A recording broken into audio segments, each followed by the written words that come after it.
3, 2, 1. Light them up. I'm Paul. This is Buck. This is the Paul and Buck Show. Hey, the big Buckin deal. Hear us. Download the latest app at paulandbuckshow.podbean.com. Okay, guys, we're back. Got a new show. We got Paul, Buck, back. big Buckin deal. So today, just rolling through from last week, we're going to come into another episode. We got Mr.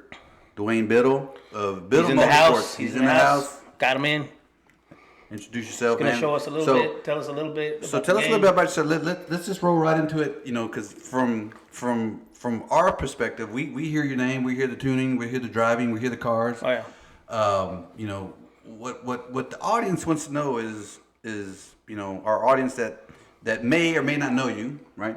Let's start from the beginning. Your name's actually out there. Yeah, your name is out there. So everybody knows you, but we're gonna go deep. How you got into the ATXA? All right. What was that? Yeah, Definitely. So, well, first, before we get into it, let's say, what got you in the cars? Let's start off from there. People want to know. I was born in the cars. There you Chevy, go. Fords, Dodge, whatever. Chevy, 100%. Right. Definitely from day one. The funny part is my mom's a diehard Ford person. Okay. My mom worked at the Ford Motor Plant in California. yeah. Where they have like what they call the Great Mall now. Mm-hmm. So she grew up working there. And my grandfather, that's where they worked. But my dad's diehard Chevy. Did she drive up in a Thunderbird one day? No, my mom had 68 California Special. I don't know if you know what that is. Yeah. Mm-hmm. So it's a rare edition. She built her own motor for it, 351. Is that right? She did it all herself. And man, I should have brought some pictures because they Yeah. just sent me a bunch of old school pictures, man. Yeah, man. Yeah, we usually post them on the you can on the YouTube. Just send part. it to me. We can post some pictures. I'll out there. send them in. Yeah. So she did that all herself, and I mean, literally, day I was born, when I got to the hospital, we were at the drag strip. Yeah. I could tell. I got pictures of my dad building engines in our front room when we lived in an apartment. So this was in California. Yeah. What city out of California? So I grew up in Milpitas, California, in the Bay Area. Okay. About like 45 minutes from like the San Francisco area. Okay. So like Bodie and all those guys. Yeah, I'm familiar with them. I grew up racing with them. Wow. That's the nice part of California. It's got the trees. You got Napa, the wine Yeah, country. wine country. That's like Northern Cal. So Yeah, it ain't nice anymore. I mean, Well, a little I don't different. know. That's It's another different topic. now. But Yeah. you know. so it's not Texas. Right. Texas is just humidity and steaks. Texas is freedom. Yeah, that's true. Let's yeah. just say That's that. easy enough, right? So from that point, when you got into, I guess you could say initiated, right, into the racing scene, is that when it came about to get your own car? What was your first car that you got? That Man, you owned? I knew you guys were going to ask that. So I had a 66 Biscayne, a Chevy Biscayne. Oh, okay. There we go. Big And believe it or not, I was 17 years old. And I had a street bike first, an FCR 600 that I had traded my go-kart for. I used to race go-karts. Okay, nice. So I traded my go-kart for this street bike to one of my buddies that was older that had a street bike. Yeah. And I had the street bike. I didn't have a license yet, but I was still riding it to high school. And one of my buddies in high school was working on this Biscayne, and I had built him a 383 stroker for it. I had watched my dad tons of times, helped him in the garage build motors. And my buddy's like, hey, let's build a 383 stroker. He had inherited some money.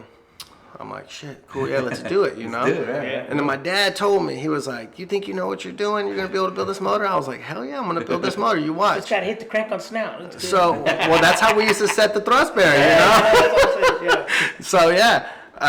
So then we built this 383 stroker. We put some Elderbrock heads on it, decent little thing. And he got really close to finishing it. And then he just, for some reason, he wanted a street bike.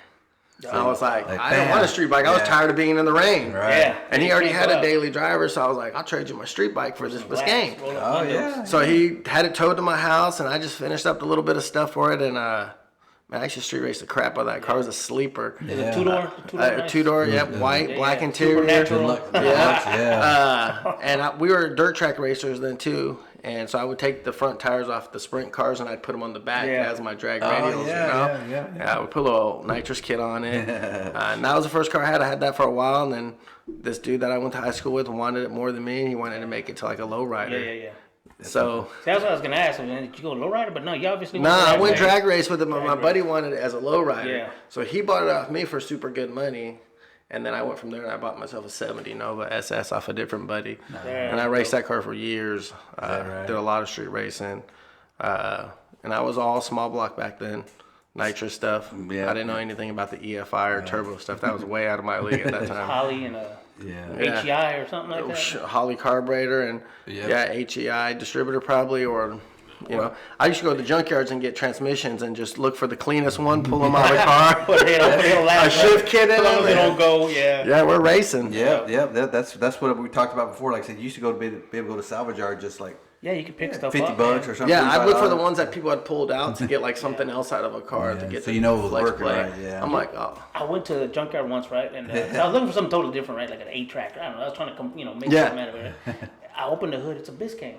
And I said, well, maybe there's something. I opened it up. Holy shit, they had a 320 camo. 327 Had camo camo on it. pads, I'm yeah. like, hey, call that dude over, man. And, Yeah. we pulled the motor out, and man, it was a clean 327. Yeah. It didn't take much to Those get it. 327s were great motors, dude. They scream. Yep. Yeah, but it had the cast iron intake, but a 4-barrel on Yep. it, and it had actually an air filter where back then you could use that air filter on a Holly and it would bolt on. Because quadrigid shit don't Yeah. work. Man, this one had all of that, and I was like, Was it the one with the little foam top on it? no, it didn't have foam top, but I mean, it was so easy that you could just, that's how I hid my big block with that air cleaner on there, and it fit right over the Holly, But those Biscaynes were, I mean, they're the shit, man. It was a cool car. It was heavy, but But they're rigid, man. They were it hooked. rigid. Yeah, they're rigid. I think hooked. Yeah. Had a 12 bolts in it, factory. I didn't look under that car. Yeah. It was a cool car. did it. Posi. So the Nova. So you did some damage in the Nova, right? Small block. You Small transferred block. the 383 to it, or what you do? I did at first, and then I ended up going with a 427 later on with some Brodex heads that my buddy had given me off of one of the sprint cars. I was young, man. I used to sell like candy, Molans, do anything I could do to get money. Right, bro. I mean, I grew up super poor. People don't know that. They think, oh, you have stuff handed to you in life. Yeah. I mean, I grew up poor, like poor. Let me tell you, food banks, things like that. But I always hustle from day one that I could have a job or work or make money. That's all I've ever known is to good. work. That's the way it is, man. The harder you grow up, the harder you the harder the hobby is for you to get into. But harder the you gotta more hustle, yeah, the you more gotta you hustle, you find yourself hustling. Yeah, whether well, it's, it's true. anything. People, I won't say that. Like, there's people that are gifted and their parents have money and stuff, and they still work hard. But it does make you have a different aspect of life when you have to actually earn stuff. Work for it. That's true. I mean, that's a good point because ultimately, that's the thing when you start appreciating the things you do have, right? That, people that have stuff that's like, what, handed to you, whatever, maybe. Then you can see like how their end result is. Like, say, okay, it may not be put together nicely, but somebody who doesn't, they have their more craftsmanship, they have more detail. Yeah, this exactly. is going to be, it needs to be perfect. Yeah, You exactly. I remember I asked when I first got into the scene. I said, man, how come everybody's just got Novas, man? How come you don't see a Camaro or supercharger? Like, dude, we can't afford that shit. Yeah, back in the day, Novas were cheap. Nobody wanted this. We can't afford no 67 like Camaro, here, unless you had like a 66 or 64 Nova, those were expensive. But the 70s weren't that big back in the days. True. That is and true. they actually worked super well. That's true. That is true. I mean, Now that's a look good at point. them, look at the prices, Yeah, they're all like, over the place. geez. Yeah, 66, 67s were always like that. Ooh, got you. But like I said, those 68s and 72s. 970, 72, you get away with it. And even the 70s Camaros at first weren't that expensive, Right. but Now you can find 'em. even the 78s, people are dying for it. Yeah. Like, jeez, it's like a throwback Damn thing. Transformers, man, they did that. Right? Yeah. Transformers did that. They screwed up the cheap That's funny you junkyard say car. that. I have one of those Transformer Camaros at the shop right now. that right? A real edition Transformer once, twin turbo. Wow. Now we set it up to be, Yeah. but Is that right? yeah, it's funny you say the Transformer deal. Dude, we go to the junkyard just to snag those 8.5 rears out of those all the Yeah. time, man. We're like, put in that 55, put in that freaking, Yeah. anything, Yeah, man. they're It just stout, worked. yeah. Yeah, no, everything had an 8.5 out here. It's like, Definitely. So Anyway. so making your way from Cali, Yeah. right? So that was a. What year was that? Yeah, what year was that? Man, so I grew up in Cali until I moved to Texas about 11 years ago. I think we're going on now. I mean, I grew up out there my whole life. We did a ton of street racing out there. And then I moved out to Texas about 11 years ago. And I was blown away by the culture out here. Because how do you get into the street scene when you come to Austin? It's not easy to find everybody. So that's where we're going with this. So I moved out here and I had some cool cars when I moved out. I had a 65 Chevelle SS. I had one of my 70 Novas. I think those are the 2 cars that I brought with me. And my 70 Nova was like a LS6 6-speed car, nitrous. Oh, okay. I built it for more like a pro touring style car. And I was at O'Reilly's one day buying some stuff.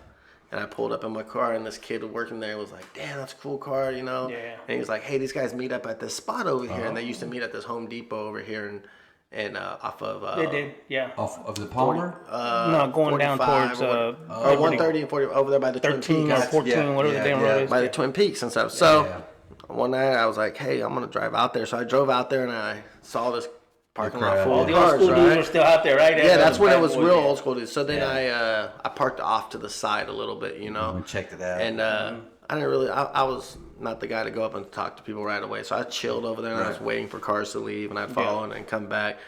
And then, funny, the guy we were talking about earlier, Chris Calabrese, Oh, damn. comes over to me, right, and is like, "Hey, what's up? Are you a cop?" And I'm like, "A cop? No, I'm not a cop." It would be him to ask, right? He was like, "All right, well, you're like Damage. hanging out over here by yourself, but you keep following everybody out, you know?" I'm He's like, scamming. He's checking you out too. I'm like, "Well, shit, I'm new to the area. I'm just trying to check out the scene." He's Yeah. like, "All right, well, come over here. Don't hide over here." Yeah, you gotta go sit. Go So come to find out, they weren't even drag racing. Yeah, Right? road- These they're guys road were racing. roll Roll racing. racing. And I didn't know anything about roll racing. Yeah, it was I'm different. like, roll racing? What the hell's that? And they're like, yeah, we we're still gonna. give him some shit. We're like, yeah. They're like, we're gonna What'd do you this roll from like 60 to 140, and I'm like, I ain't never done no shit like this. Well, your car even handled a 140, right? But no, I had a pro touring car. Oh, My yeah. car was that Yeah. six. I had a 6-speed, and so, you're so I was good. I'm like, yeah. they're like, oh, what do you have? And I'm like, oh, stock LS1.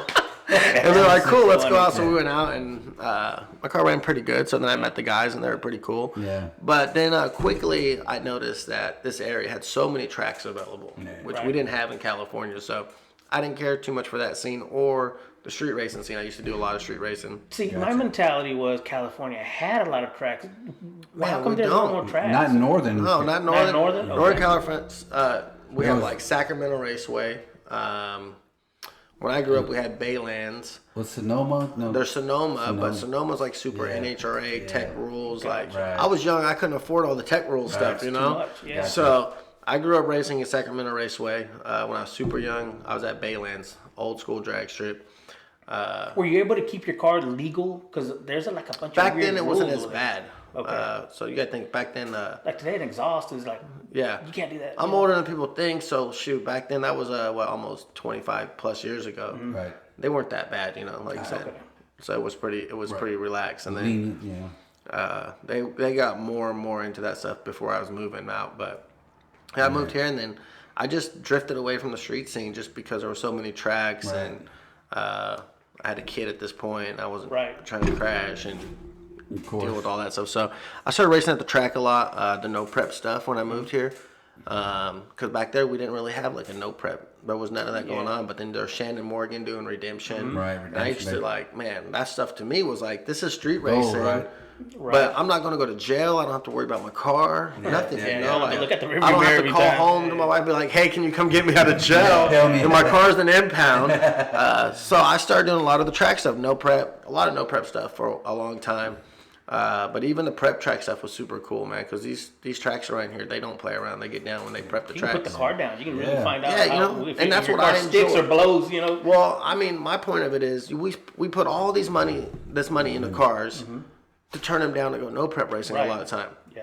I want to see what that money does. I want to go fast and feel, you know, like. Yeah, you want to you want to see the potential of the car too, right? So I did the no prep stuff for a long time, and then lately I've been doing a lot of prep racing, and I still like both. Yeah, I mean, There's always there's the atmosphere of street racing on the backwoods. There's always there's an energy to that crowd. It's right? different, yeah. And I mean, it gets you excited. You want because you know you're breaking the law, basically. Let me tell you. That's right. But it's fun. I mean, I always enjoyed it because you found all these tracks back when we were like I'm from South Austin, right? So we didn't drive to Little River, and if we went to San Antonio, hell man, we had to drive. I mean, past San Antonio, right? Yeah. So we didn't really have sections. So that's why the street racers today, that's why they're all over the street, because to this day we don't have a freaking track. And when F1 opened, they didn't give us a track. So I think honestly, to tell you the truth, street racers don't want to race at the track.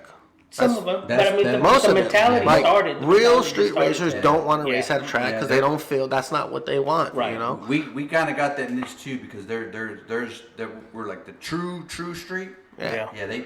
They maybe It's the equalizer. Yeah. It is. That's their equalizer. You know, they may not be the fastest on a track or any back track, but you go to the street and a virgin road or these roads that these guys have, and those guys will outperform most no prep track racers. Yeah, that's true. Like, it's true. And they'll do it with shit that's not even in the same league as these guys. You know, Right, it's pretty impressive. Like, I it's agree. hard to compete with those guys. Yeah, I always kept telling them, I said, man, have you ever seen gone to at least even gone to Little River? It's not a track, man. It's a street. You know, have you been sit on that thing? You'll find out real quick. It's a street. Especially the old back end of Little River. There you go. Yeah, I mean, it was worse. I mean, it used to be really bad. Yeah, 10 years ago, it was like 5 years ago, 4 years ago. Yeah. It was chip seal, rocks coming up. Mike did a lot of work there towards the back, but you can still see it's still. It's still that I raced seal and it's I still raced some of Chris's 1968. races there, like his first races. And he used to make us start backwards. I remember that he saw that. I'm like, I'm not going to that, man. Dude, I won that race, I think, but it was a burnout contest. That's all it was the whole time. I went through a whole pair of tires that race. I bet. I missed those few right there, right? When he was experimenting with the track and the owner, and people were like, man, do we go? Do we not go? You know, some people didn't want to like it. Yeah. Some people like, this is the way of the future, man. You can't change it.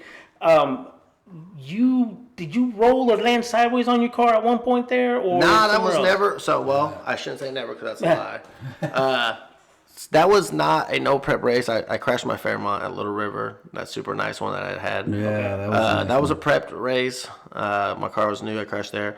But the one you're probably talking about on the side was at San Antonio. Was it San Antonio? And then Yeah. you just happened to be at Little River or something like that, or before? Well, after? I so can't the remember. story is like when you at San Antonio, it was like 2 weeks later, a week later. 1 you had week the car, later. You had the car back running. 5 days Yeah, later, it we was had a quick. race. You were Yeah, back we on had the a race at Armageddon like That's 5 what it days was. later. Yeah, that's what it was. I remember that. I think it was like a JJ. No, it was a what's that? It was something arm drop. Who's that guy?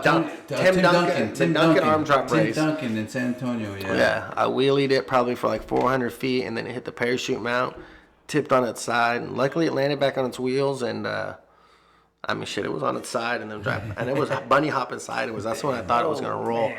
It's crazy to think that I did that, and then I crashed my car at Little River, and man, the two extremes of the differences between, I guess, guardrails and cement walls.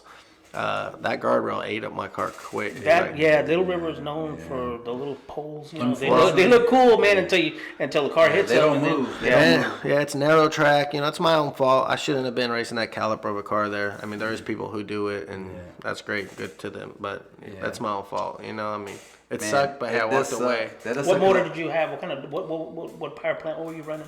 So that was a 427 on methanol from Texas Speed. They helped me out a lot.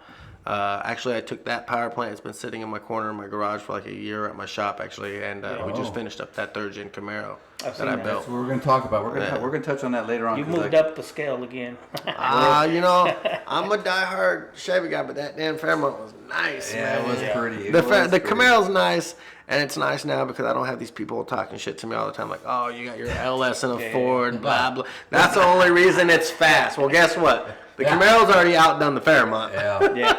So the little Fairmont. What color is that one? What color? I don't know what color that is, like a copper It's like goldish color. My street car. Almost like a reddish. Is that the one we've been talking about here the whole time? No. He got another one. I used to have a red, like a flat red, like the color of that blanket thing. Okay. It was a flat red. Okay. Beautiful car. Yeah, it was a nice car. Okay, so So he's got another street version. Yeah, I'm captivated by the little one you got today, the little copper one. I walked up to it. It's a dude. It's 100% street car. You've got street wheels on it. Yeah, it's 100%. I actually built that car for my son to try to get my son into the sport. And, you know, he's 16. Yeah, I don't know he looks at it and he's like, Dude, that thing is a piece of shit. When they see a 4-door, right? It's like no, it's a 2-door, but it's like okay. grandma interior Yeah. still. It has 50,000 original miles on it. Wow, It's that burnt orangish with tan love that interior. color, man. I love it too, but I'm old now, so of course to me it's cool. Is it got a column, or you put a shifter on the? It has a shifter on the floor now. I just put a 480 in it, so it has overdrive. It's windshield wipers work. Everything works in that car. It's 100% legit, and I mean I love that car. Like I said, I had a daughter and I have a son that's growing up, but at that age they don't know what they want to do. He's gonna appreciate it later. He's gonna he will later, but you know, he's in his own thing. Right? Yeah, he's in the mountain bike race. He does mountain bike. He just turned 16. Yeah. Their life is very different from us growing up. I mean, with the last 5 years, everything's changed. Well, yeah, I mean, video games. Us were like 30, 40 years ago. Things were a lot different, you know. And nowadays, kids aren't into. But man, he's actually that kid. My kid has changed. Mountain biking. He's blossomed into a whole new flower. Like he was super scared of stuff before, never wanted to go fast. And then in the summertime, he came and worked at the shop. So after I was done tuning cars, I was taking for a ride in it. Yeah. And before he'd get pissed if I got on the gas, but now he was like, "Hey, can we go on something faster?" And I'm like, "Who is this kid?" You know. So all he kept saying is like, "Can we get something faster or faster?"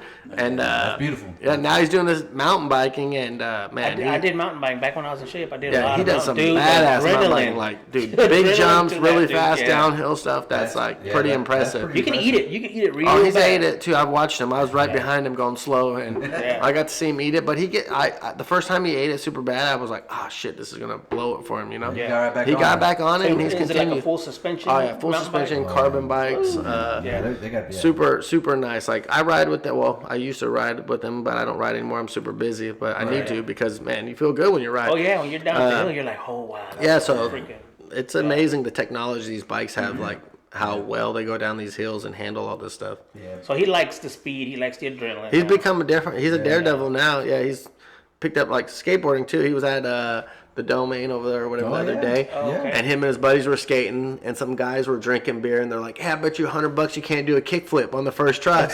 My kid, out of all the people, busts out a kickflip on the first try. Dude gives him $100, and my kid goes buys a new deck. I was like, "That's cool." Hustle. Right? That was good. Didn't fall too far from right? Daddy's treat. It's all about money, for sure. Back then, right, we did the BMX bikes, right? We were in the BMX bikes. Yeah, that's what I was doing. Yeah, so, you know. I was freestyling, and then all of a sudden I'm like 200 we did everything. pounds. You already started out with freestyling, and you got into BMX bikes. You started busting your elbows and getting chin splints and all kind of shit. But that's where you learn, so that's good. Yeah. You know, eventually he's going to fall into his zone. He's going to figure out what he wants. Yeah. So to kind of go back to the San Antonio race, that was the original Dragonfly, right? It was. So we well, that was the second one. It was the second one. The second one, because the first one was a hatchback. You had notched the second. Yeah, and the second one was the coupe. Gotcha. So that was the second one. Okay. I sold the first one to a guy you guys probably know, Cody Hoffman. He does a lot of street race. He's on Street Outlaws. Yeah. He has that black SS truck now, and he actually still has the car. Is that right? Yeah. Oh. Yeah. So he still has the car. So it's still around, but yeah, that was the second one. Okay. Yep. So when when we come back to Texas 10 years ago, 11 years ago, the street scene. I like to say the street outlaws kind of.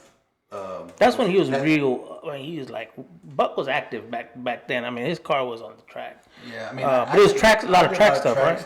You know, but the street outlaws thing brought a different crowd out. So it brought a different crowd, and when I say crowd, meaning not necessarily racers, but spectators. Mm-hmm. And it brought out. I mean, you see those places packed. Drag racing. Yeah, for sure. It brought drag racing to a different level, and even going to track racers, whatever, index, heads up.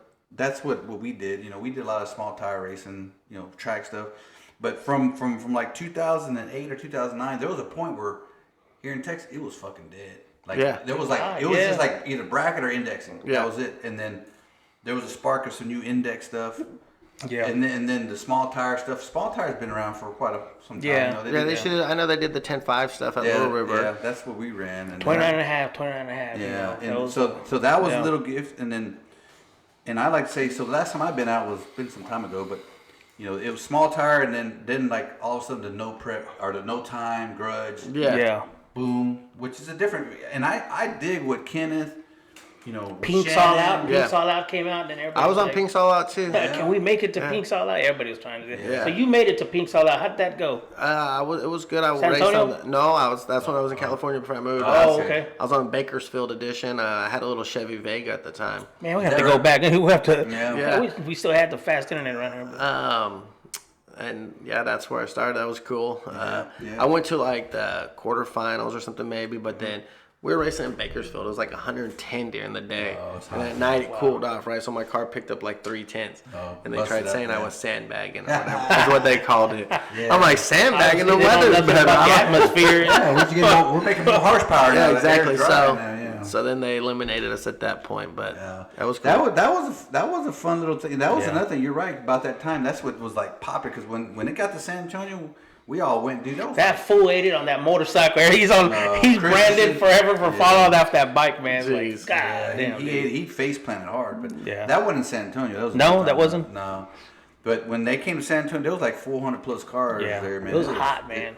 Dude, no, it was fucking cold as hell. Was it cold? They always get a big car count though. Yeah, it was big, and it was in March, and it snowed that morning. When really? Shit. Yeah, it was fucking cold. It was like because at San Antonio there's nothing there, man. It was fucking like wind. When it rains in San Antonio, it gets windy. It gets bad. Yeah, it's like in the middle wide open. So I've been there in the midddo of like a freaking monsoon storm come down. If you ain't been there in the heat, man, like there used to be the what they call it.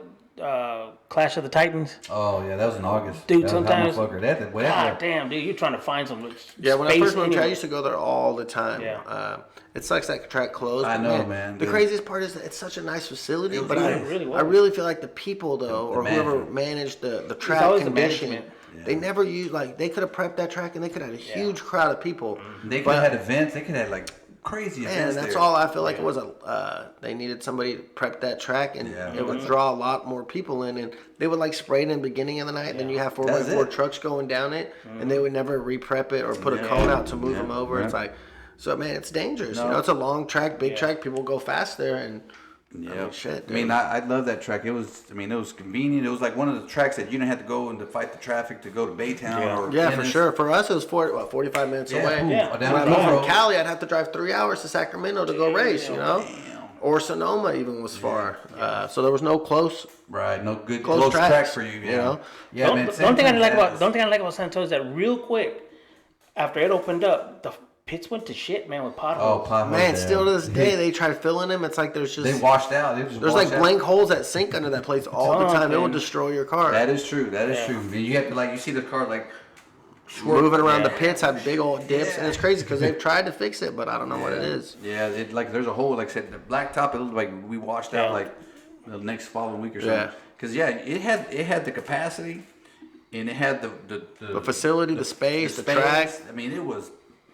I'm with it. I mean, for all the guys it could be a top tier track. It's sad, Royal Purple or down in Houston gets closed down. Such a nice track that does prep well, spends lots of time and effort, and they still close down. That track was so good that all the street guys from back then, if they went to those events, guaranteed, man, that next following month, Muscle Mustangs, Fast Fords, somebody's car was going to be in there because they were just going out there and just photography. I mean, guaranteed your car was going to be in. You talking about San Antonio?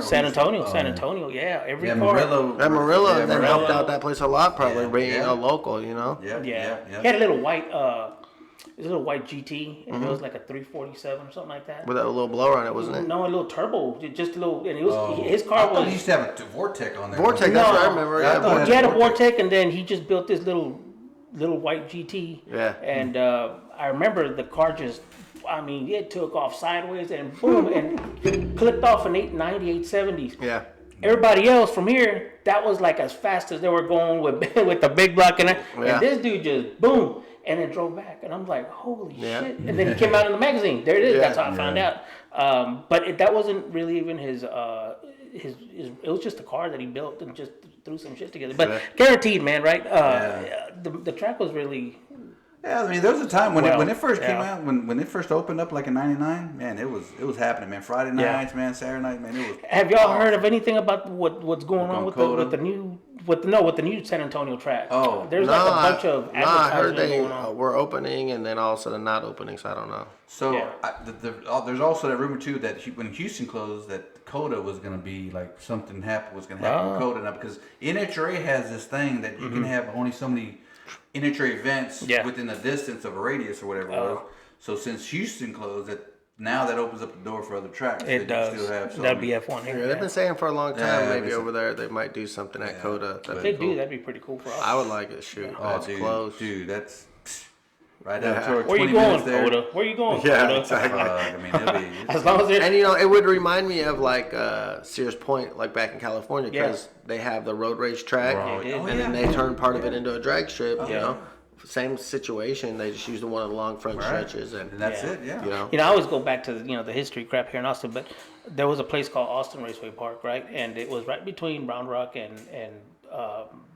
Austin. Yeah.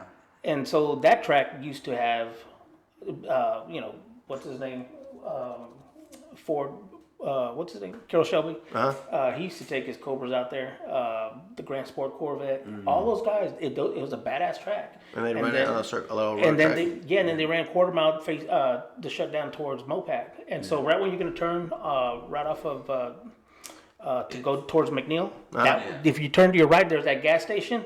That was the shutdown. To the track. Yeah. So it was a badass. So if you went to Sears Point in California, guaranteed the same guys that were doing the circuit were going to end up here in Austin. Yeah, for sure.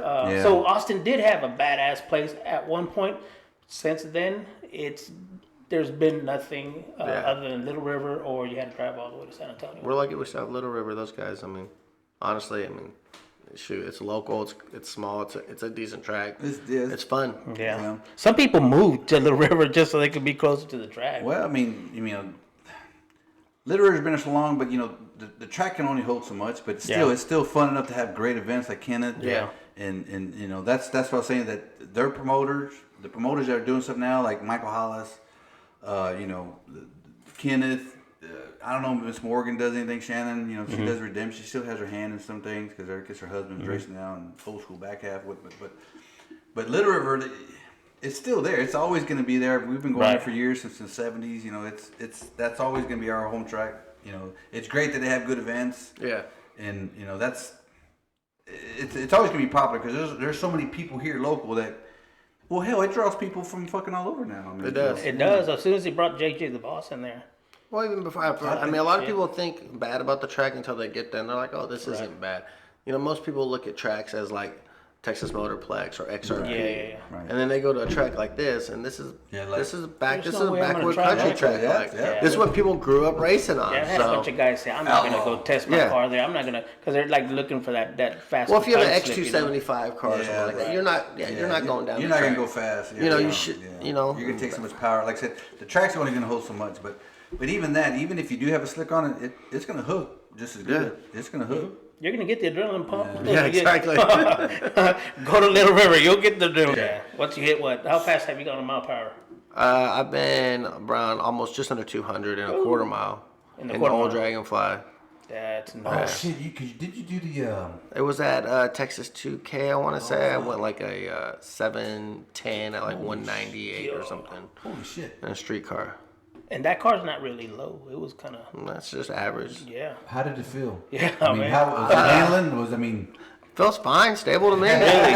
Most Stereo people didn't do that with that. No, you're not. As long as you got your chassis good, Yeah. I mean, you're good. I It was guess. good. Like most people probably be scared of it or Yeah. something, but when you're a racer, like you don't really notice the difference. Nah, I tell you, it's done before you A know to B, it. you're looking down that way. By the time it happens, it's done and over with, and Yeah. you get that time slip, and you're like, "Holy crap, that's what I went." Yeah, I hear you. I mean, that's pretty fast. Like I said, I think the fastest I gone, I had that gray Mustang. I think. Oh yeah.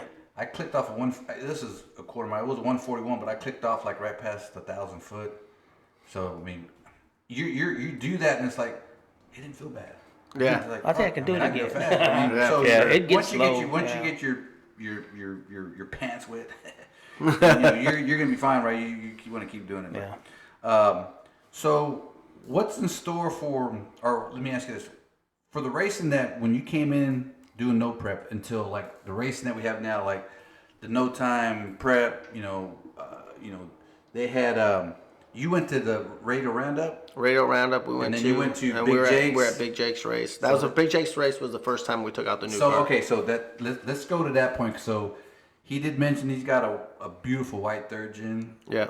Camaro, and like you literally like had like 0 passes at Zero Jake's. passes. For those listening though, how long? yeah. What time frame is this? What are you talking about? Yeah, 5 months I built the car. Okay. Me and my tech, Ted, I was trying to get him to come here tonight with me. man. Yeah. Guy that works with me, but he had to do some stuff for the family, so he couldn't make it. No problem. Yeah, we'll get it next time. We built that car in probably like 5 months, from bodywork, paint. Wow. We took the Fairmont engine, put it in there. We had to redo the suspension, stuff like that, wire the car.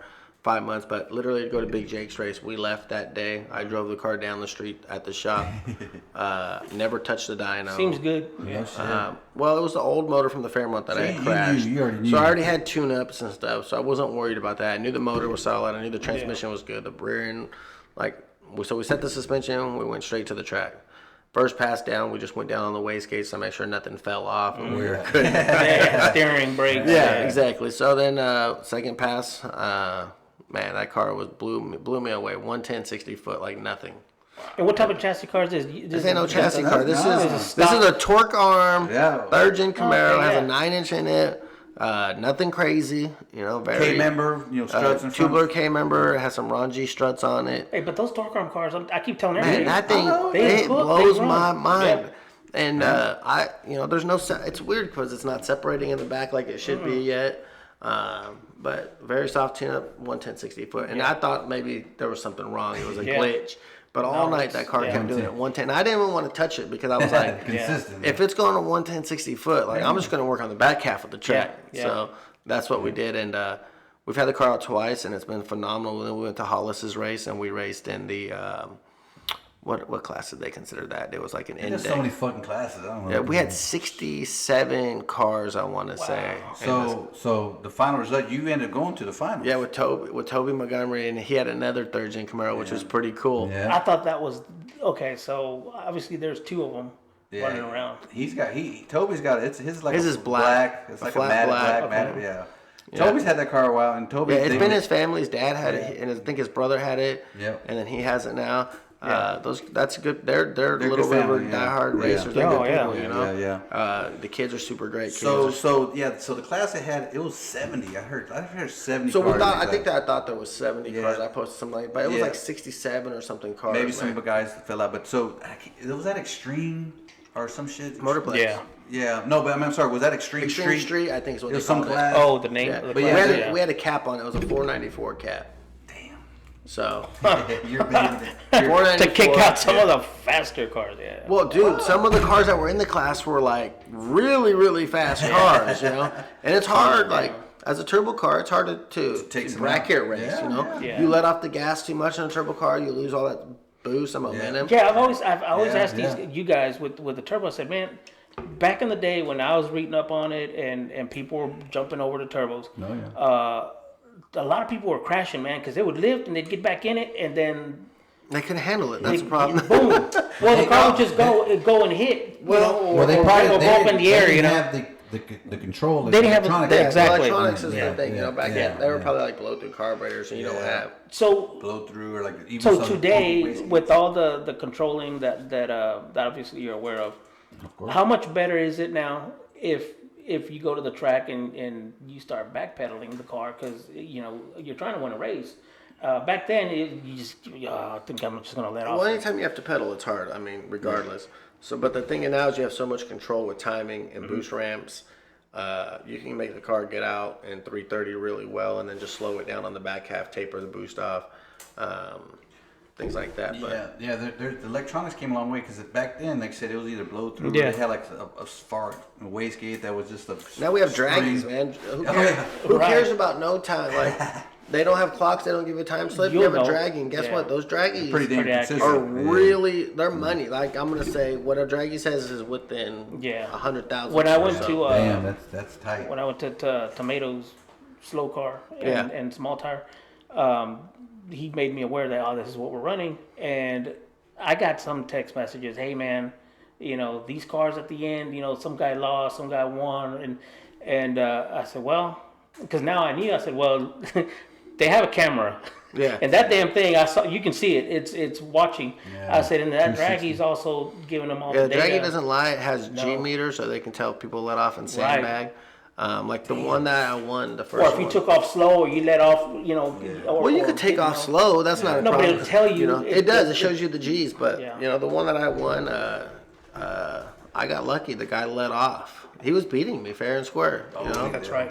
in the El Camino chance. And All he had to do is just stay on the gas. But he let off. That's what I said to and the other that's, guys. You know, like that was part of the rules. Don't let off. Don't You let can off. hear that motor go ball. And we were both pretty close to what we were running, so you know he just let off and shit. It sucked that I won that way, but it didn't suck because Yeah. that's racing. You That's know, racing. I ran my car all out. And I was able to make It that was a determination. tuner's race, is what I say. You And I know. was able to make that determination just by watching the video and Yeah. seeing all that. Said, Yeah, it was oh, clear.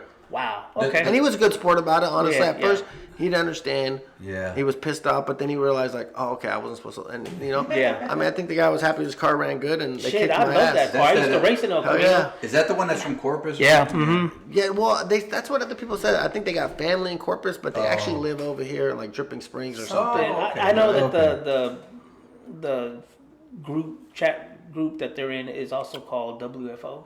Yeah. Like Sievert, so it Yep. threw me off. Yep. But a lot of guys from over there, like Santuf and all these guys, they're all in that group. And so I was able Well, to we all see- race together. Yeah, and so I could see all the comments and all that stuff, and I'm like, what is this? And I went back to our chat page and clicked on all the videos. I watched all the videos, and I said, damn, he should have let off, man. Yeah, That was it. That I was got it, lucky. you know. Yeah, but you have a really nice car, though. I mean, his car is a little more, you know, race street car. Your car is like. It was almost kind of quiet, you know. It's full exhaust all the way up the back. to I've the seen you in the bumper. photo where you got people in the back seat, you know. Yeah. I mean, shoot, we throw my buddies in it. We go out to dinner. We drive around. Funny, man. It's a real deal street car. Yeah. Like that's what I built You that got car race for. stars or what are the wheels called? I have 2 sets of wheels. I have some race stars for it, and Yeah. then I roll around on like some Yeah. police interceptor wheels. with Oh, the Oh, yeah, shit. That car's full lug? No, it's 5 lug. you changed The it police to 5. interceptor wheels are the the 5 lug. interceptor, Yeah, okay, okay. they're 5 lug. Okay. Yeah, I have a little Falcon, man, and I'm trying to keep it all Ford. So it's a 65, and so I put an 8.8 in it with the disc brakes and all that. But people who don't know Ford has a bunch of heavy duty ass shit under those Mustangs. Yeah, I mean, they or work those good. Fairmonts. The stock 8.8s, Yeah. I think that thing has an 8.8 in it. Yeah. I don't even got C-clip eliminators in it, to tell you the truth. And Really, wow. It's a little limited slip, and I'm surprised it's holding You together. have the Mustang one, or the 28, or It's a Mustang 31? one. I Okay. don't know, so I never counted the splines even, so I couldn't tell you. I'm telling you the truth. I cleaned up the rear end.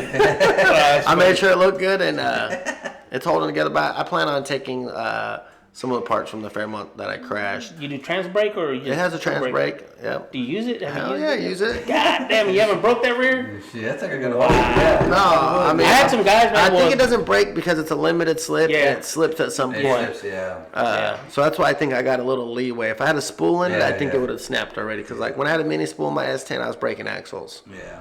And Yeah. Yeah. But I had some guys, some buddies back in the day, you know, they get to go out there and they redline to 45, and then just as soon as they drop Dump the it. clutch, pat, you know. Yeah.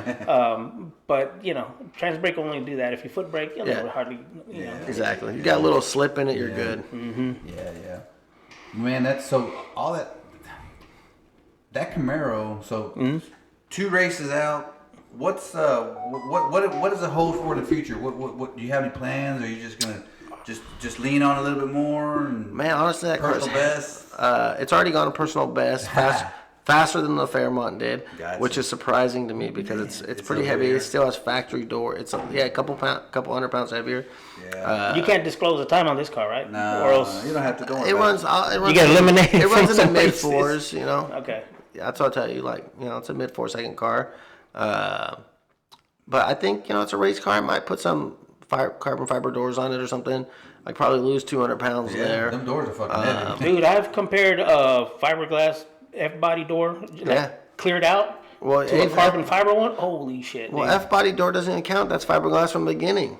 But it's heavy. It's not that heavy.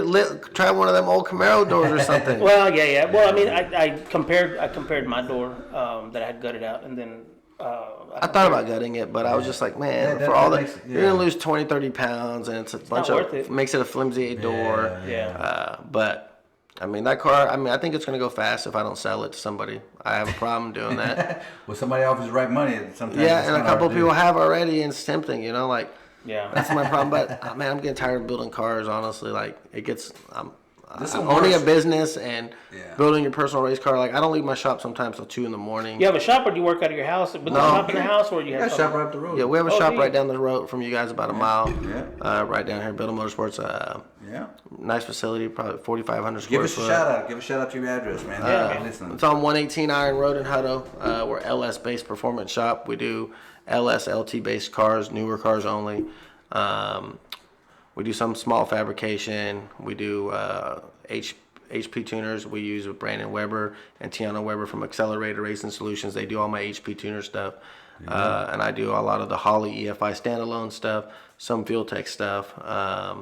But yeah, generally all LS-based car stuff. So if you have a stock Cadillac, stock anything, we can do oil changes to bolt-ons to turbos.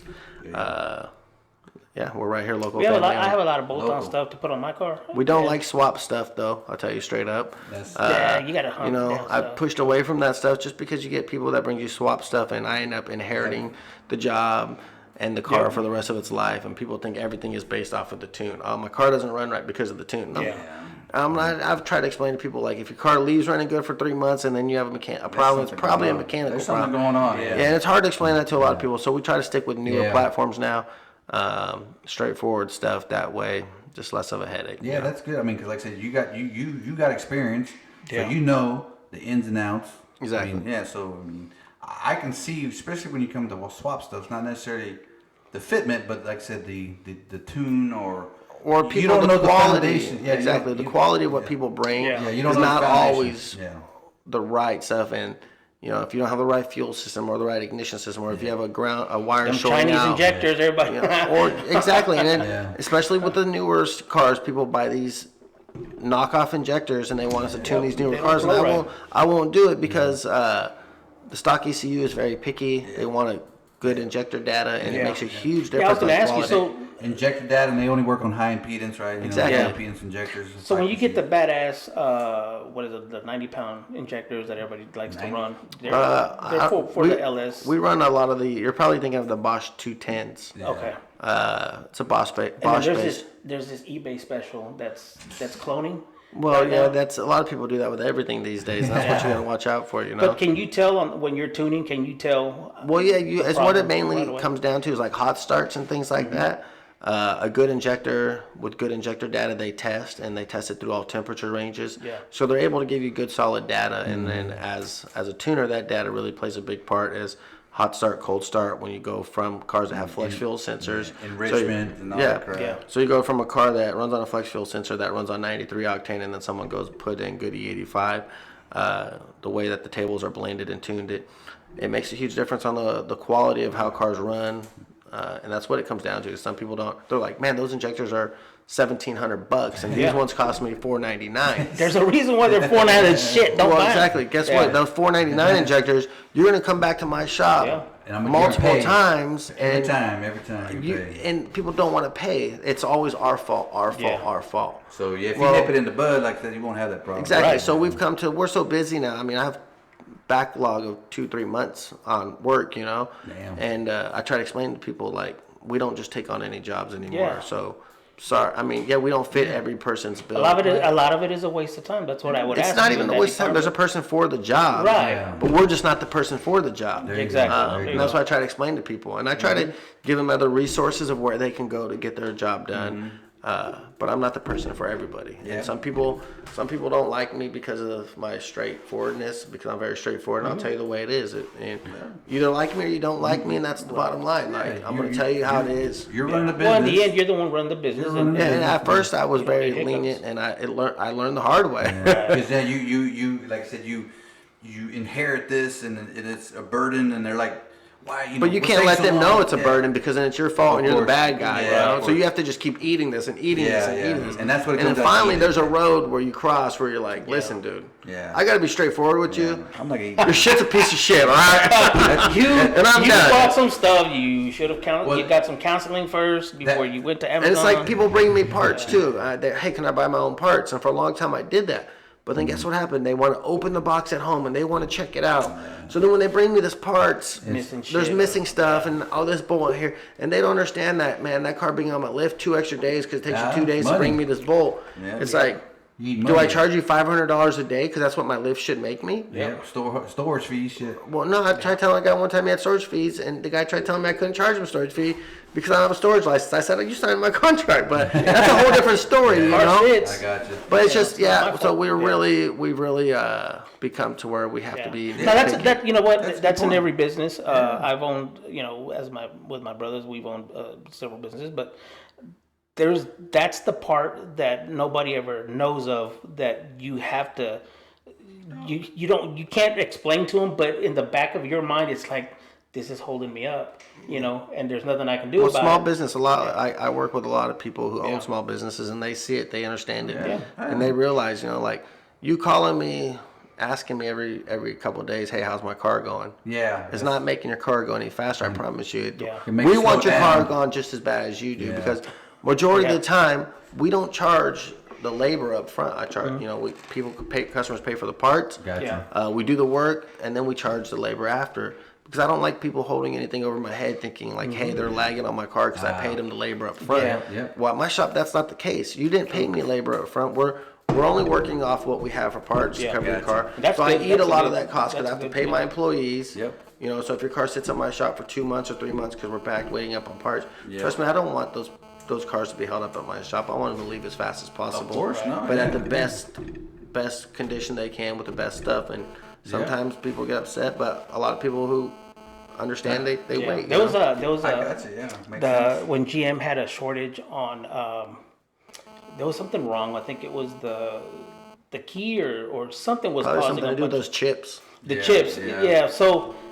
So they give you the recall, right? Notice, and you're like, all you gotta do is take it over and they'll fix it for you. So I'm like, man, I don't, you know, I'm not gonna go out there. And so I finally go, and they say, okay, so here's your service papers, and you take your car back. I said, well, am I getting a rental? They're no. You're gonna take your car back to your house. When the part arrives, we'll call you. I'm like, okay. 6 months later, the part arrives. But see, the car didn't sit with them, and I didn't bitch at them because I'm still driving my car. And I told them specifically, I said, dude, this car takes me to work. You know, it takes kids to school. I can't have you. No, exactly. So that's the way it should be. And that's why I tell my customers, we don't take cars in until we have all the parts. Right. You know, I don't want your car sitting here any longer than you do. So especially with the supply chain shit going on. We've been pretty fortunate. We've been pretty fortunate. I mean, we haven't been too bad in that aspect, but still, you know, I order the parts, we wait for them to get in, and then we schedule the time, and hopefully everything goes right. I don't think the hot rodding industry has been hit too hard, but I know that the dealerships stop shit. It's like that's horrible.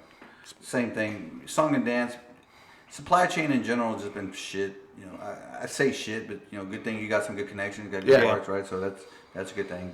But ultimately, like I said, you know, the high performance industry. I mean, it's not as bad as it was. If you go back and look like 18 months ago, it was bad. But and you know, because you work firsthand in the with the big dealers. Yeah, so like all Dominators and Terminator systems and shit, they're on back order. But Holly owns a lot of other labels that we are used to seeing. Yeah, they own Hooker. They own all those guys. All the Hooker head. No, I don't know if it's Hooker. They do. Yeah, they do. They own a lot. They own Hooker headers, Flowtech, pretty much everything right there. So, but exactly. They have Mallory. They got Mallory, MSD. I mean, Flowtech, Super Chips, Race Pack. They acquired like shit. They've bought over everything pretty much. They got everything now. I mean, they got Simpson, which is smart. Yeah, they're cornering the market. They got to do what they can do. Just no Edelbrock. Edelbrock's still holding on. Privately, Edelbrock's still owned by Edelbrock. Edelbrock's still Edelbrock. So, that's but let's kind of jump back. So I was asking, with your car, the third gen, what do you look for in the future? Are you obviously going to make some races? What race is coming up in the future? What race you planning on? Right now, I think I'm on a little break. I don't know. I haven't really paid attention to much coming up. I don't know. I haven't seen that. What all went about over the last 2 weeks? I mean, there's a lot of people at different places. A lot of big races in the last 3 weeks, probably. I'd say, you know, from Yellow Belly was one. We'll start making Big Jake's, which is like probably one of the biggest radio races. XRP.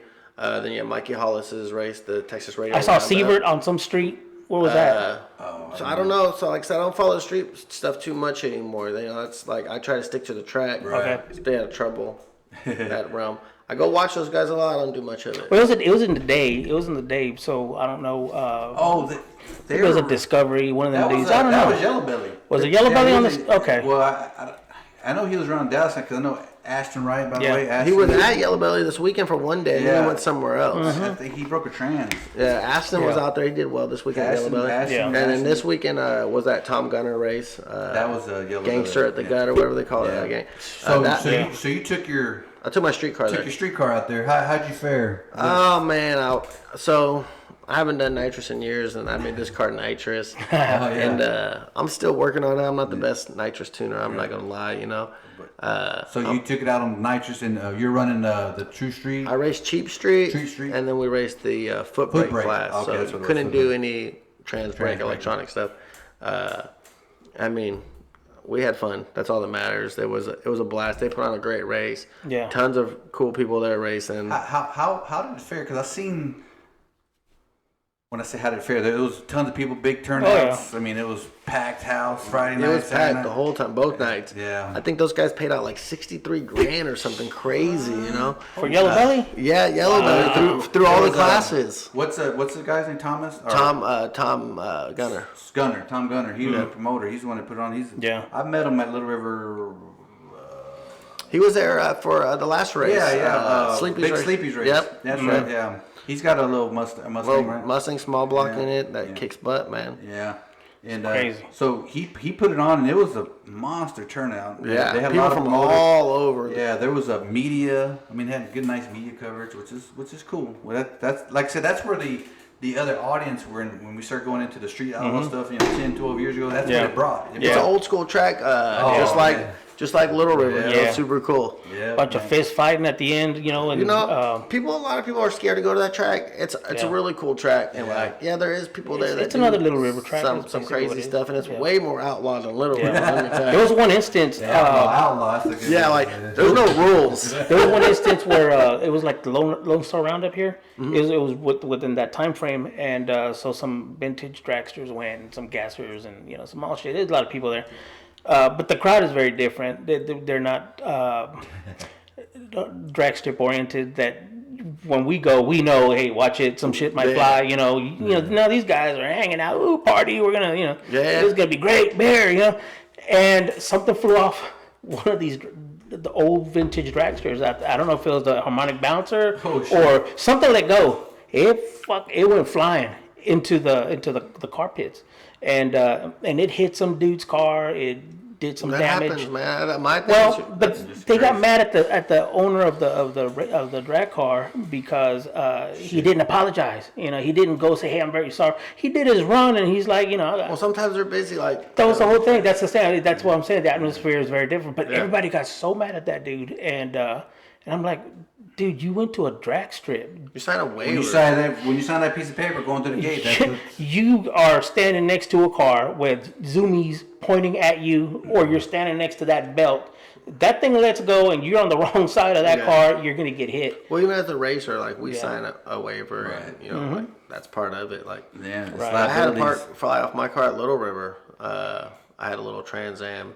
And the hood flew off, a fiberglass hood. It was very well attached, and it flew off, and it hit a girl. I think she was like 17 years old. It didn't, let's be honest, it didn't hurt the girl. She was fine. She said she didn't want to go to the doctors.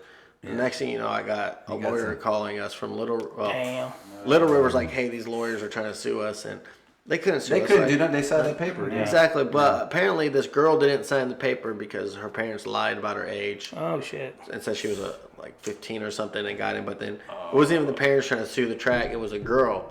Oh my God. If you're old enough to sue the track, you should sign that waiver. So you already did some scandalous stuff to get in. Yeah. But I'm glad the girl's okay, and like maybe, they brought the hood back and they said, oh man, it hit a girl, but she's all right, and we're busy getting ready for the next round. Right. But I agree, if you should go over and say something, but by this time, I guess they had already left the scene. Yeah. Well, I mean, it's loaded. It's not a weekend. It's like a event, a one time in a year event, and there was a shitload of people there. And I remember it wasn't even a Facebook thing. It was more on the forums, And I was like, man, that's pretty shitty. I mean, how the racer is the one that's getting his feelings hurt because he was there really just concentrating, trying to win something or trying to participate. Obviously, we don't want to hurt anybody. Right. That's never his intention. We're there to show people a good time and have fun. Yeah. If anything, he might be scared. He might get mobbed. That's probably what he was feeling. Did you ever go race at Prairie Hill? Prairie Hill is another weird one, dude. Have you? That's over in Waco, right? Mm-hmm. So that's a fucking game. To the right side. Cow pastures out there. Yeah. Which side did you park on? The whole. I parked in the back area. I actually won like a race there. Really? There was some no prep race. I have the trophy at my shop. I remember they had a few there towards the end. Sean Wilhoit, I seen Wilhoit there a couple times. But that's the track that's outlawed because that's it's closed down. You see motherfuckers, this guy. The cracks are crazy. Water comes out. Like man, no water comes out of trying the to stop in cow patties. Yeah. Oh wow. No, there was a guy. That's a track where there was no rules. There was a guy like literally in a cutoff sleeve. Yeah. Oh yeah. In flip flops, and I just seen him swig a beer, jump in this truck, and make a pass. Yep. Like, that's how they race at Yellowstone. Holy shit! This is Now, so that was scary. So Santa took his gasser group over there. It was like 10 cars. Yeah. And so one of the Austin guys, Mark Halleck, with this nice 55 Chevy. Yeah. And there was another guy who takes a real nice 69 Camaro, old pro stock car, right? And they're parked in that little side section. And so I go over to Mark, hey man, are you gonna pull out? He's like, well, from my understanding is it's dry. He goes, but when you get to doing a burnout, water starts to squirt out of the cement. I'm like, are you for real? He goes, well, I don't know if you think I should make a pass. I'm like, man, dude, that's a no-brainer. You just don't get on that stupid, side of the track. And everybody else, man, they're like, we're gonna do it anyway. I said, man, these are slicks. So these guys that were running, dude, they were literally just trying to stay where the water was in the middle, and they were making it. I said, man, Mark. I said, you mess up your freaking car you've had since you were a kid. This car's done. This car doesn't even see rain. About that place, I don't even think they have any guardrails. They didn't. No, man. they didn't. Mm-mm. It's just open. Yeah, it was just. I didn't even know where to turn around. You just go into the grass or the tree over there. I was like driving, like, where do I turn around and go back? Yeah, that track was scary. I seen plenty of wrecks there, and it was like good race cars. Like, you're done. I would. Yeah. The tower though, the people on the tower though, the great folks, man. I mean, they were running the races. I mean, they were just like enjoying it. But I'm like, dude, let's not come back to this track anymore. This is the one that I know. From what I understand now, it's closed down, right? But they have the windmills really screwed up the scenic background. Yeah. All it is windmills in the background. Is that right? Yeah. I didn't see no windmills last time. No, but that's what's now there now. Yeah. Yeah. It's been a hot minute since I've been there. I think it's been every bit of 5-6 years. Yeah, probably same here. Yeah, when it finally it's done. Yeah. I'm just glad I went there because it was. Yeah, it's definitely something cool. I didn't know anything about it. Dudes in the 50s and 60s, that was their shit. Like I say, so you went to no prep races. Yeah, they did. I remember they did have quite a bit of no prep races there towards the end of its life. Yeah, I probably went to one of the last ones. I'd say. I think. Yeah. Yeah. Then we won 2 classes. So out of all the tracks, let's say XRP, Ennis, Little River, Houston, San Antonio, what was your best track here in Texas? I'm sure there's many others. I don't know if you ran in West Texas over at No, I've been to like Oklahoma, Midland. stuff like that. Yeah. I've been to Odessa. Odessa, that's the one. Been to Odessa, I've been to Oklahoma, I've raced in Louisiana a lot. But I think probably my 2 favorite tracks that I actually really enjoy racing at is probably going to be XRP and Texas Motorplex at NS. Those 2 tracks, they take a lot of pride in their tracks, and they make sure the racers have the best surface. I agree. Which one was the one that they just torn down?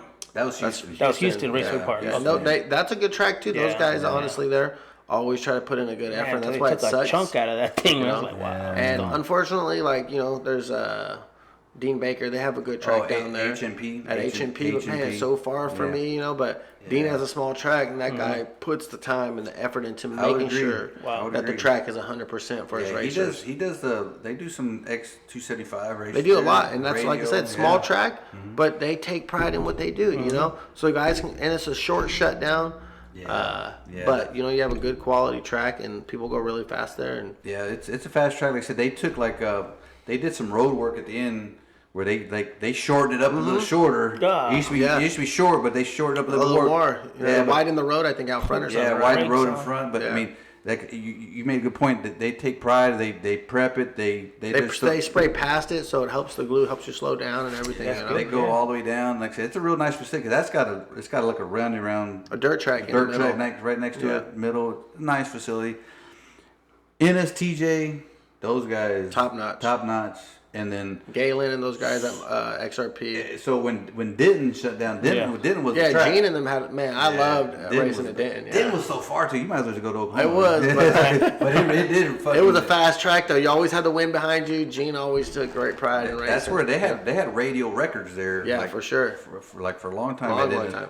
So when it shut down, it's kind of like they had that plan. So like Galen opened up XRP right away, and top tier XRP, they run fast there now too. So that's like the they have great food there too. Oh, like, dude, that's the best. Nice facilities. It's a camping ground site. It is because look, they have nice bathrooms with showers in them. Everything like they got a pavilion. They got this 2 nice little concession stands. Like super they make nice, good barbecue. They always they don't sell just hot dogs and burgers. No, they're smoking turkey legs, Shit. top notch stuff. Yeah, I would always tell people, I said, look, man, if you guys are gonna invite me for me to go and do my shirts and advertise whatever.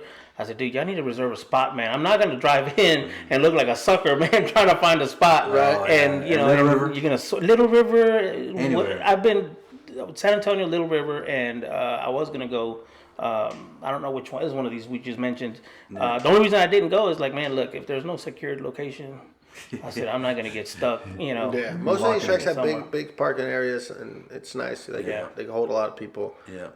Like Big Jake's, when he does his races, that guy will actually take and have buses charter people in, you know. Oh, really? Yeah. It's pretty cool. Like, man, there were people chartering on buses. He's California based, right? He's out of No, Big Jake's here. Is he? Okay, yeah, but just a lot of cars come from Cali. He brings a lot of California crew, because like I said, I grew up racing with all those Cali people. All the tracks back there, dude, they don't prep. They're not good. Like, a lot of my friends that come out here to race. Is that right? They now keep their cars here and come out here. It's easier for them to fly out here and race and have a good quality track to race on. You know, because yeah, 100%. Half of those Cali people, like a lot of them, keep their shit here. They've now bought shops, or they know friends that live here. Who was one of the guys from back in the fastest streetcar? Tony Christian. He had that 57 Chevy. Yeah, he was based out of Dallas. I mean, but he lived in Florida, but he had his car here. He had his car here the whole time, most of the time. Yeah, a lot of people do. I mean, shoot. So talking about like Cali, what was that cat that was Cali Mike? Is it no? What was the cat that I seen him on? He was on some of the Street Outlaw shows. I think he's from Southern Cal, but I don't know what car. I think he had a Disco or no. Oh, you're talking about Gypsy Mike. Gypsy Mike. I grew up. Gypsy Mike was a good guy, man. That guy was a badass on the street. He was the name, right? He was like he was a legend in Southern California. Yeah, that's so he was down in Compton and stuff, man. Yeah. Those guys. I went down to Compton a couple times and raced. Is that right? So you drove down from? Yeah. We'd go down there and race because they have fast street cars. Yeah. Those guys, dude, they're no joke. Like, let me tell you, that's they have mini bikes today that are freaking crazy. Yeah, fast. They race anything, but these guys would shut down an intersection. Yeah, and race in the middle of in the downtown street. Middle of the street. Not mostly night in Compton. Yeah, you know, and cops have better things to do in Compton than mess with some street racers, right? Yeah. But they would come out like, man, I remember I'd be at their shop super late at night, and the cops would even come by and hang out for a while. Is that right? And they were super chill. Well, these guys ain't doing nothing wrong. We not killing people. We ain't murdering. We're street racing. Those guys, they want to race so bad. That's all they care about. Anything. Like, they ain't here to rob you or nothing. Like, they're good people trying. I sit there and I watch their mini bike. It's not a normal mini bike. They're stretched out. Alcohol, ragged edge. And I watch their YouTube videos of their event. It's just like Street Outlaws here, but mini bikes. And they do quarter mile. And they're in the middle of a neighborhood, and they're like, family. They fly by, and then you see the money just like. Yeah, they race for big money. Wow. God damn. What the freak? 2,000-3,000 on a race on a mini bike. And I told Tomas, I said, Tomas, if you're gonna put these mini bike races on over here, I said, there's a few guys that I know that they'll come to race. They're gonna come over here. Yeah. They're not gonna be able to start their freaking lawnmower engine because they can't start it. They'll break their arm off. Yeah. And so he realizes like, okay, well, you know. But some of these guys came with wheelie bars from San Antonio. Well, I mean, shoot, it's one gear. I guess that's their mini bike rule. It's one, centrifugal clutch style. But centrifugal. That's cool. Yeah. I did that one. That was like, motors are getting quicker now. Got an all billet motor. Exactly. Billet, flywheel, billet, rod, freaking Harlan Sharp rocker or something. Yeah. I was the whole freaking. I was like, wow, man. I tried getting a smaller head gasket for mine. Yeah, that's what we used to do. We tried taking the head gasket off when I was younger and just putting some silicone on it. Yeah, just tighten the shit out of it. Yeah, I thought about that. They never blew up. They would run forever. And get more compression. Right. No, these dudes are serious. If you ever get a chance, man, just look up, mini bikes in California drag racing, and there's these guys that, they go nuts, dude, on porting the heads and the bigger valve. I mean, it's like, damn, that's a serious business thing going on over there with their racing. So I don't know what they're doing with their car racing. I don't know, maybe it's drag racing or something going on. But I don't know. I don't follow that, but I just know there's a big drag race scene, and those guys. Yeah. A lot of those guys have come to Texas now all the time. There's a guy that came out in a magazine.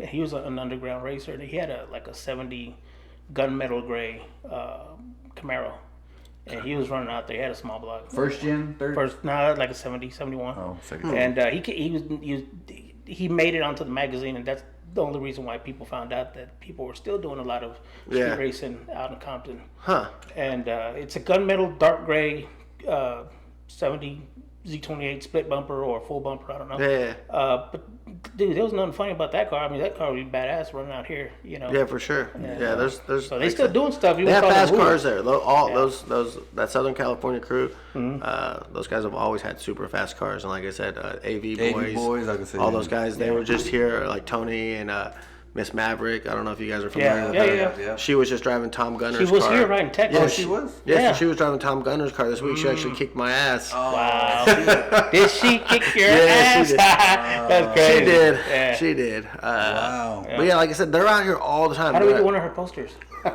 Tell her, shout her out, tag her right now. Hey, send us a poster, man. So she's super. They're good people, man. Yeah. They're really good people. So they're always out here, like I said. Those Cali. It is funny you do say that because when Jake has that, you see the Cali guys. They have a whole section. They'll probably be out like a few other races throughout the year. Yeah, they do. Like I said, they come out all the time. I really, now that I think about it, they're right. Any big radial race, they're here. Racing their cars because they want to go fast and they don't have the tracks back there, They don't. They kind of shut down a lot. They have their tracks. They still have. They just don't prep. They don't prep. And they don't bring people in to prep the track properly. So, when you make a 2,000 horsepower or something, it's tough to go down a track. You want to have a good track, and these guys build cars and they don't want to turn them down. Like those guys are used to racing on slicks at their tracks there, right? Yeah. So they bring these cars that they have to race on slicks at their tracks, and they come here and they put a radial on their car, and they pick up 7-9 miles per hour just by switching to a radial. And they're like, dude, seriously? When my buddy Brandon and Tiana moved out here, they came out and they were on slicks, and I'm like, hey, you got to take this tire off your car. And they're like, what? I'm like, this is not going to work.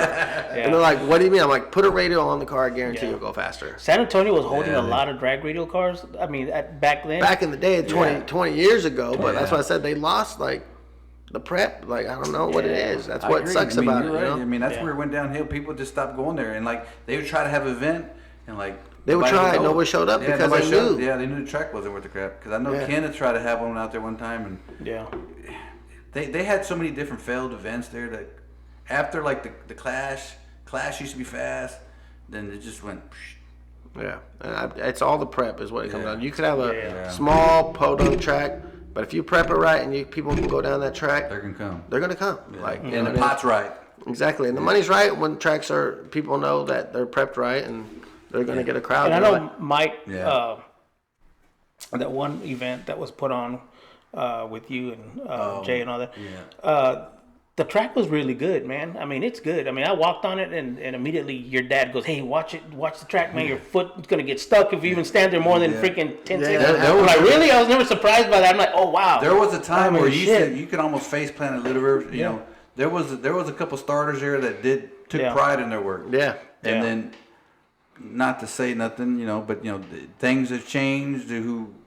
It's a smaller track, and they don't have the equipment. They don't have the equipment. They probably don't have the personnel.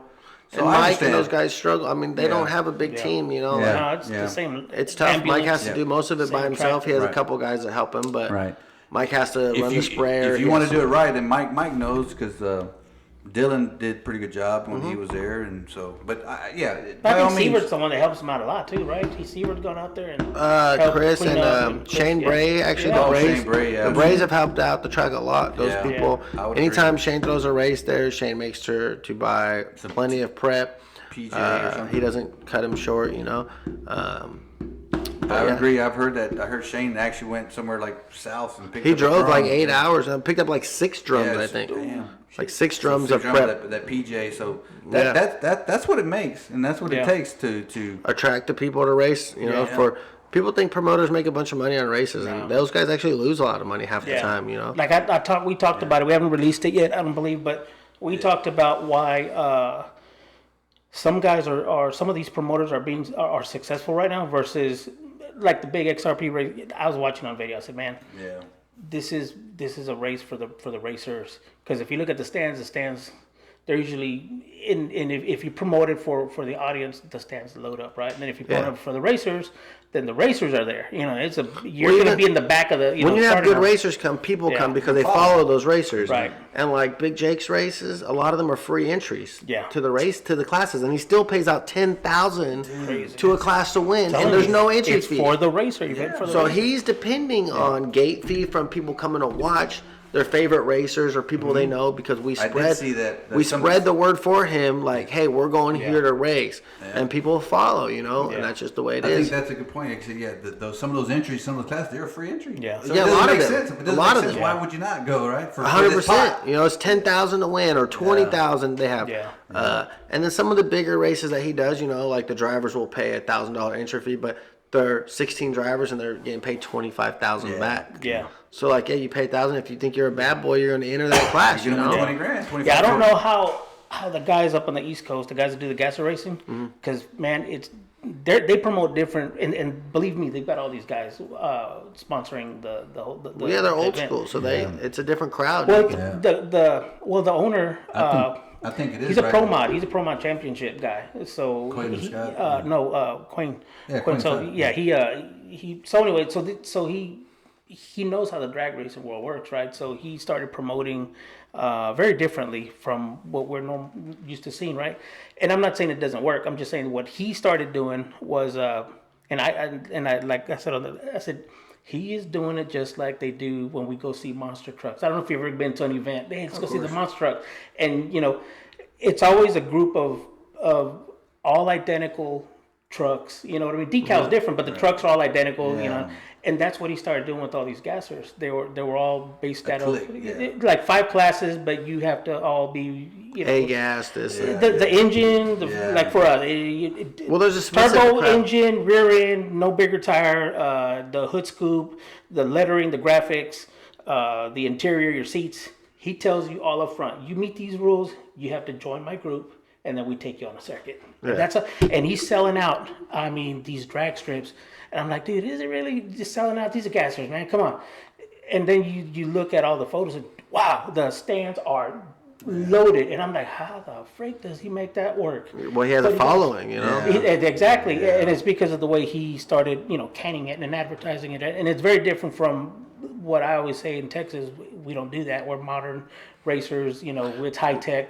Yeah, well, these guys, I mean, you'd be surprised, like Big Jake and Mike Hollis, these guys take months to prepare for these races. Right. And this isn't something that's done in like 2 or 3 weeks. Yeah. These guys take 5 months, and they only throw maybe 3 races or 2 races a year. But man, they're promoting the fuck out. But they're spending the whole time promoting it. Because the technology and the quality of a car that comes out at that race. Yeah. It's like, damn, it's a $100,000 car out there. You get cars more than that. More, yeah. I mean, I've seen some sold at that. So let me tell you, some of these cars you see race are $300,000, $500,000 cars that are like top tier stuff. It's cool to watch a car like go 3 seconds in an 1/8 mile. Yeah, I agree. A beautiful '69 Camaro or something, right? So or stretch. I mean, it's basically a pro mod. But Well, shit. These days now, as you get cars, Mustangs or these little cars that you would not think go that fast, and they go 390s, dude. I'm gonna mention one car that I'm really, really stoked when I look at it, even in photos. Scooter. Shook Knight. Shook Knight. Yeah. Man. And I'm telling you, I won't say they run in the category of what cars we're talking about. You know what I'm saying? Yeah. That car's no average middle car. Like that's a top. That car, the motor in that car alone costs more than most people's cars. You know, some people. Hey man, come on the show. Some small houses. Yeah, we've been trying to get Scooter on the show. But, get on the show, man. We've been trying to. We've been going back before things get canceled. But yeah, so. Yeah, Shug and even Smallwood. Yeah, they got a good little group. They got. What's his name with the green car? Worked for Ford. Ralph Howard. So Ralph came to my shop. We tuned.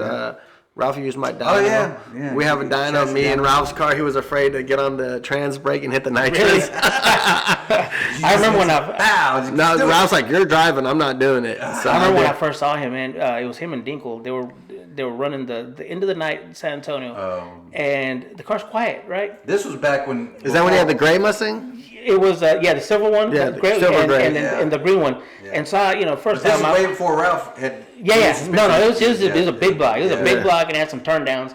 Yeah. And it's the last run of the night, and I'm like, well, fuck, it's already 2-3 in the morning. Might as well watch. And they did they fucking pulled all the stops on them two cars. One went up this way, the other one out that way, and they rode it past the 60-foot, bam, and they hit. Everybody was running low nines. And they both went into the 8s. Yeah, for sure. And I was like, shit, I got to go see what's in that green car, man. And you go up there, it's just a big block with some nitrous, a stock rear end look. I'm like, whoa. There was a while there's Ralph had before. He used to run a small block. Yeah, a long time. Small block Chevy. Small block Chevy in there. Yeah. I was like, is that a Cobra plate engine? I didn't know what it was. He recently went back to the big block Ford. Yeah, that's when they brought it over. I mean, I probably have video somewhere on my phone. That was cool, man. I was like, all right. I had just got my dyno. I didn't have it too long. Yeah. And they're like, we can do a trans brake launch on this thing. I'm like, yeah, we can do a trans brake launch. They're like, all right, you're driving. That's crazy. 4,000, 4,500. Like, what dyno do you have? Is it the dyno I have a hub dyno, so it's good for like 3,500 horsepower. Yeah, hub dyno. Yeah, so I get a lot of people that rent my dyno, and they bring some badass cars on it, and it'll make or break your life. It's a heartbreak. To bring my mini bike. No. Yeah, bring that thing over. We'll show you how to throw a rod up the side of it. Lock that sucker. That's crazy, man. I was watching a video, man, in one of those. It was recently they pulled it was a. Where did a wheelie? Man. Yeah. The blue one, right? Yeah. I mean, they weren't letting off. They're like, let's do this. It's like. Yeah, they don't have you don't want to let off too fast. That's that thing crazy, slams down. though. It's expensive. They did it though, but they did it. It's like. Yeah. I can't believe they didn't have the front of the car strapped. They didn't. They let that. Well, most people don't expect that on a dyno, but when a good hub dyno holds, that's real life. That's what I tell people.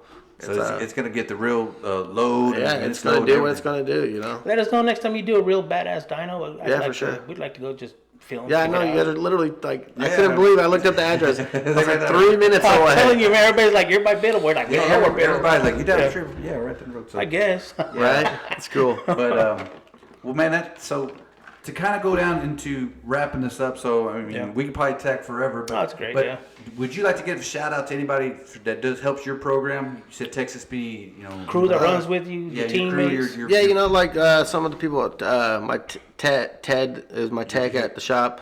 That guy spends nights and hours staying with me to help me figure out all the stuff. Cool. He's a blessing to my shop. Let me tell you, he's my main technician. That guy puts his heart and soul into it. Awesome. He's a great guy.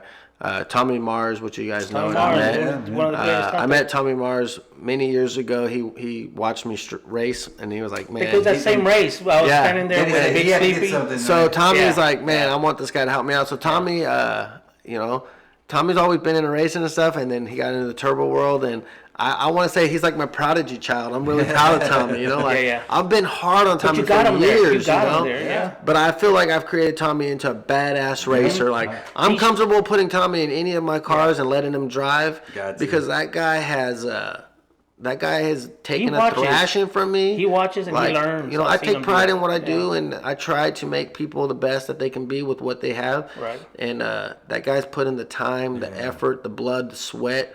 And he's done it, He's helped me out. Definitely Texas Speed. Those guys have been a huge part of my racing program the last couple of years.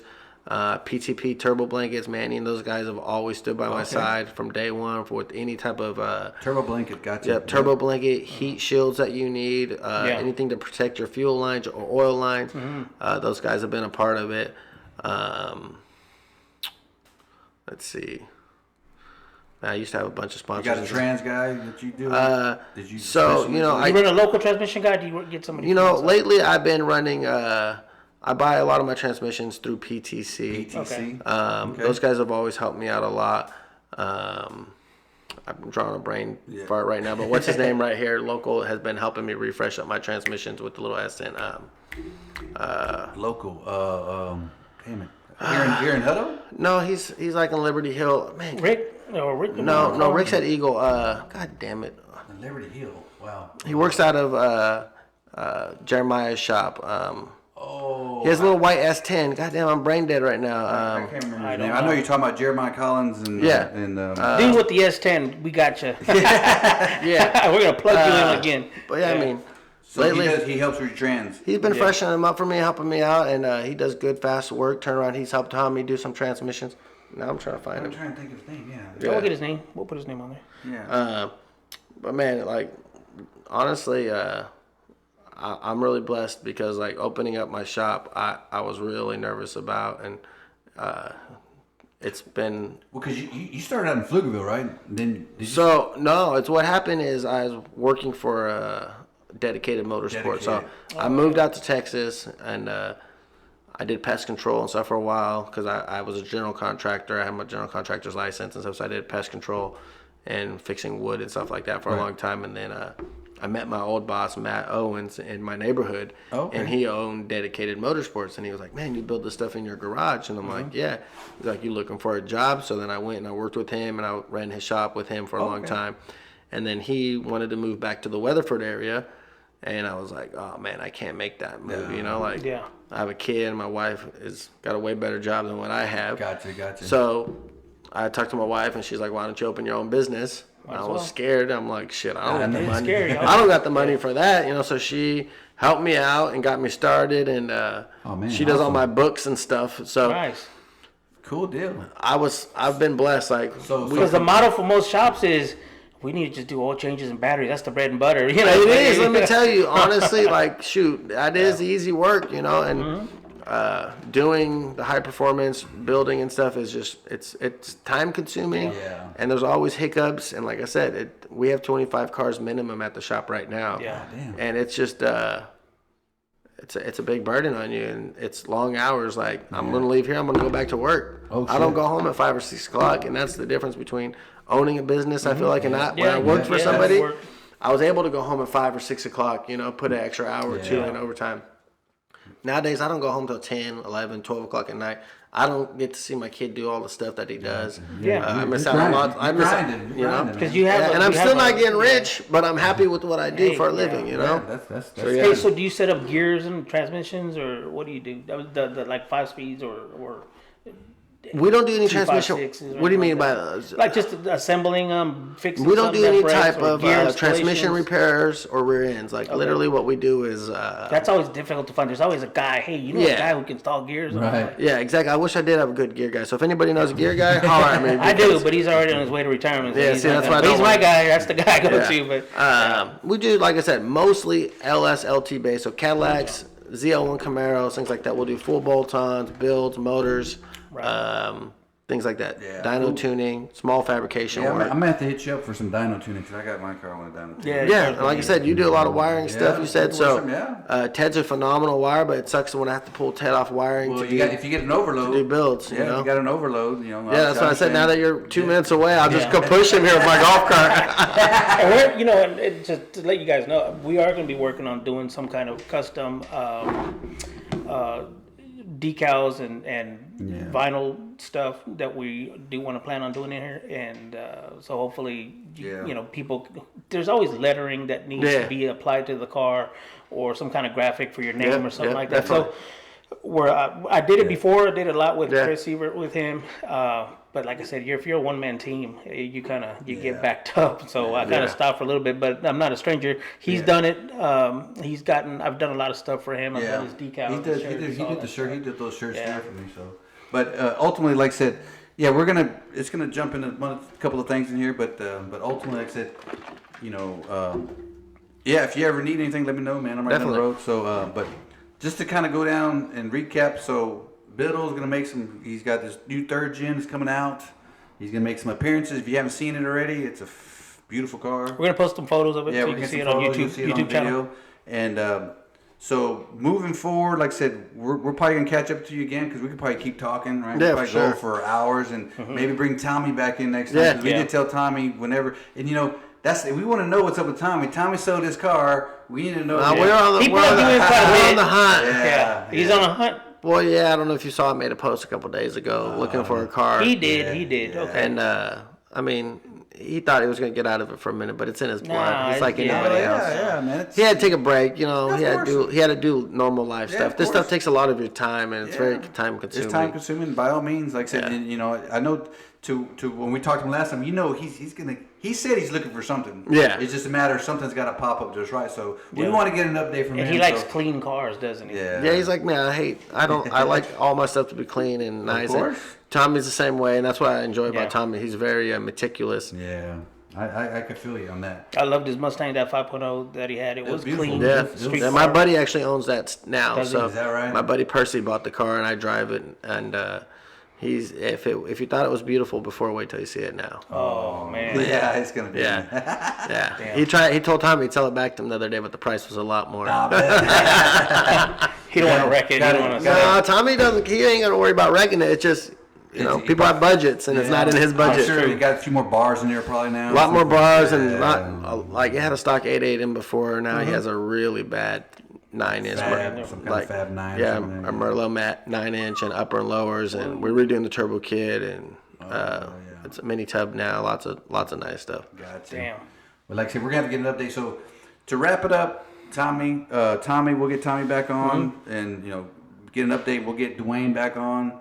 We'll get some more recaps and some more future events, and I'm sure that win's going to come eventually, right? There's going to be a win. Yeah, Plug in some of the racers that you race with, because these guys they love to hear their names.